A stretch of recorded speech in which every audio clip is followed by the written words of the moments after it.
morning. As a promise I made to myself, I used to do a lot of, it makes it sound like it's so far in the past. I did some video journaling. It was kind of a common practice. Writing just didn't seem fluid. It was easier to talk, which is actually kind of ironic because when I was a kid, I had a very bad, I had problems with speech. I was developmentally delayed. I had a severe head trauma, and I basically had to relearn how to talk, how to walk, all that stuff. I was in a coma for a little while, but I've found it's actually easier now to verbalize rather than to write down, have a journal or a diary or something like that. But as a promise to myself, and I verbalized that I would start getting back into video journaling again. And one of the things that has kind of been noodling around in my head, I was listening to somebody talk about their experiences, hearing stories of other people's birthing experiences, near-death birthing experiences, traumatic birthing experiences, and my situation was, I chimed right in when they started talking about it. It was profound. And some of you may know, or some of you don't, there's been this journey that I've been on for quite a number of years, but it's really kind of, I don't know what the right word is. It's really full on mode now. I can see a lot of the connections over the course of my life, and my own birth is no less valid to that point. And that's where I was going with this. But my belief, my knowing, is that most of what we're taught in school, in religion, in politics, by our parents is, and I'm sorry, but it's bullshit. It is bullshit. We are consumed with the physical reality of this world. And I remember a quote, we are not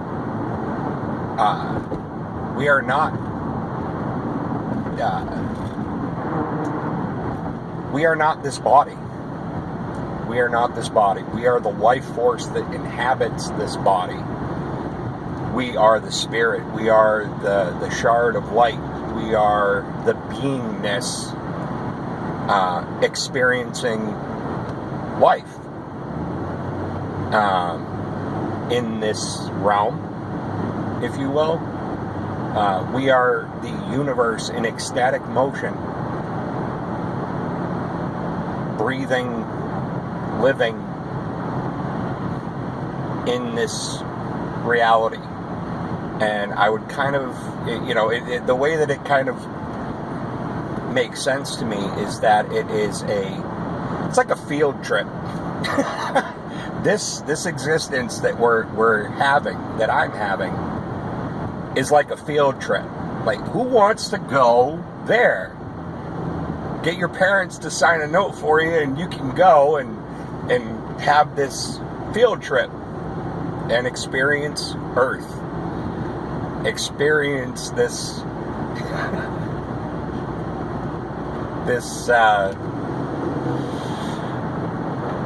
I don't even know, like vacation, holiday. I'm almost thinking too of, oh God, what is the word for it? There's the Peace Corps. The Peace Corps. I don't know if any of you are familiar with that. The Peace Corps. You know, where you go to let's just say a third world country to help the people. And I kind of perceived this existence as that. So how did I get here? And going back to the traumatic birthing experiences. Now there was a connection that was trying to figure out other people who kind of have similar experiences as I do.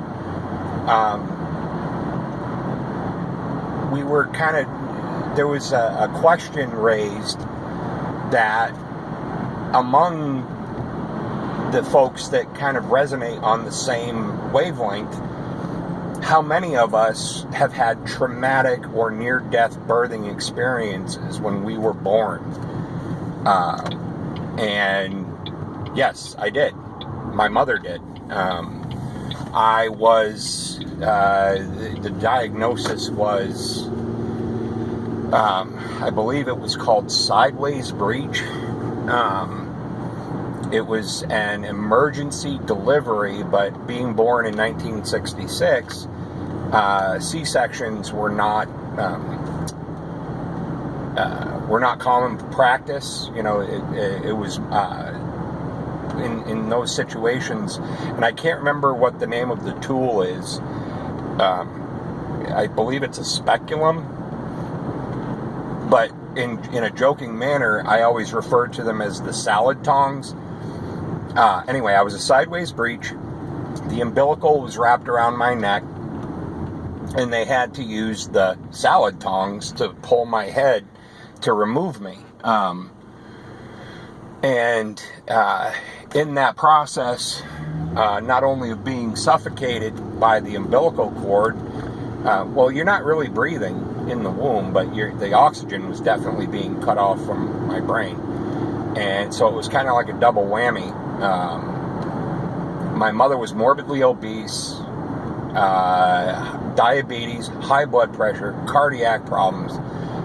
She had me late in life, late in life for 1966. She was 38 years old. So back in 1966, there weren't many 40-year-old women having babies. You were done by then. And what ended up happening was the doctors basically told my mother, it's either you or the baby. We can save you or the baby. And her response was, save us both. Do your best to save us both, and whatever happens, happens, and whatever. Needless to say, we both made it. However, the damage that was caused by the asphyxiation or the umbilical cord and the double whammy damage of the salad tongs, they basically crushed my skull. And I had subdural hematoma. In layman's terms, that's bleeding on the brain. There was very little hope that I was going to be, quote unquote, normal.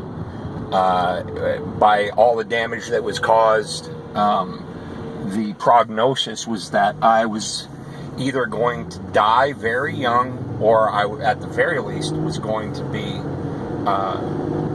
mentally retarded. That I would be maybe not be able to walk, talk, and there was a certain part of that actually, I did have to, I was developmentally delayed, and I did have some learning disability. But the where I'm going with this is that these experiences of these near-death experiences, these traumatic birthing experiences, was there something outside of that unique experience? Was there something, quote-unquote, miraculous about it? Now, here's the thing. I ended up being in a coma. I'm sorry. I was in, I couldn't go home because of the damage, so I was in an incubator for about the first year of my life. I couldn't go home. I was in an incubator.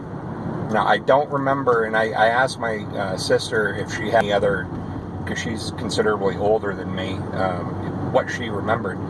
But she remembered us, she remembered the family going to visit me, like, on a weekly basis, and, you know, holding my hand through the incubator, and,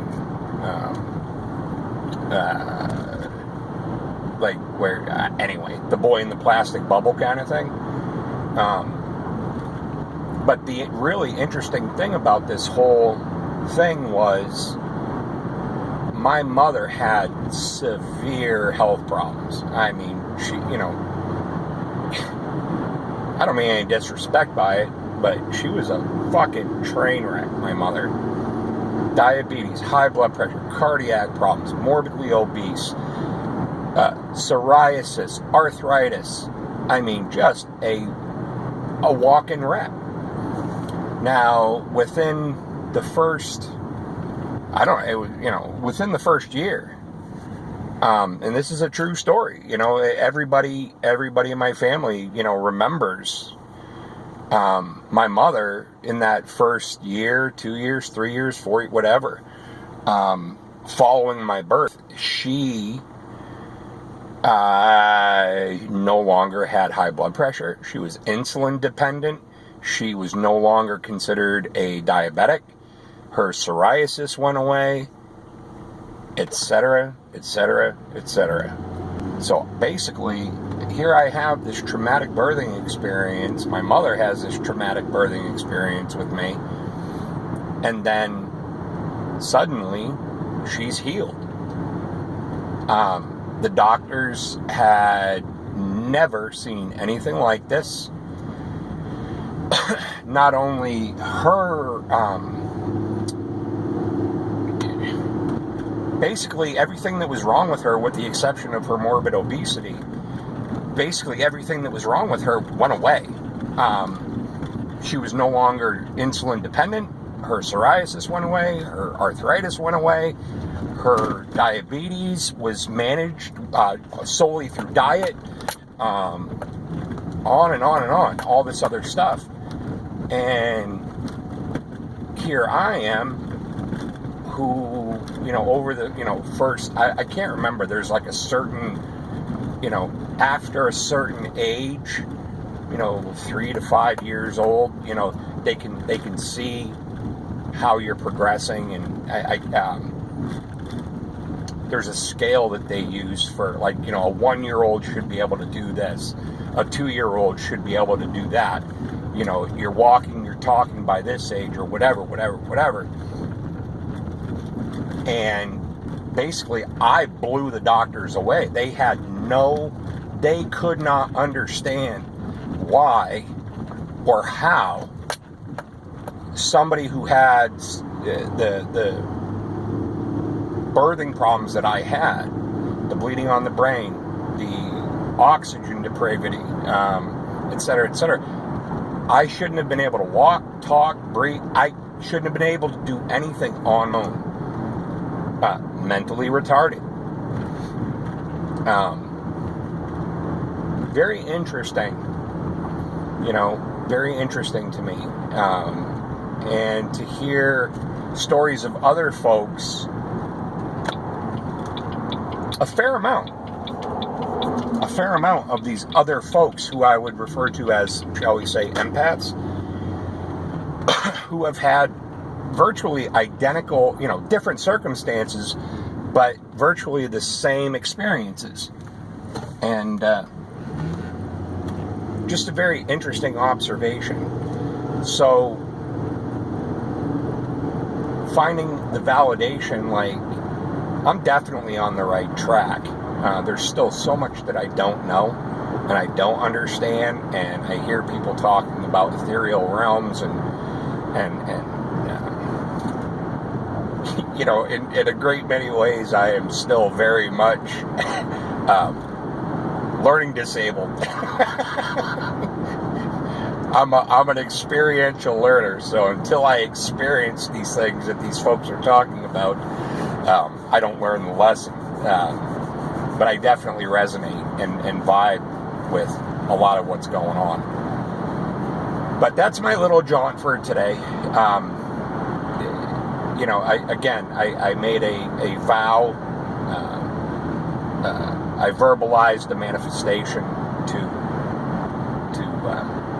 continue on with these video journaling sessions. Whether I post this or not is debatable. I never know. It depends on if I feel moved to do so.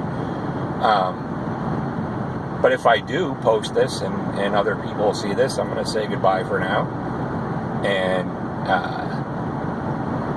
offer you a peace that surpasses all understanding today and always. Have a wonderful day. Take care.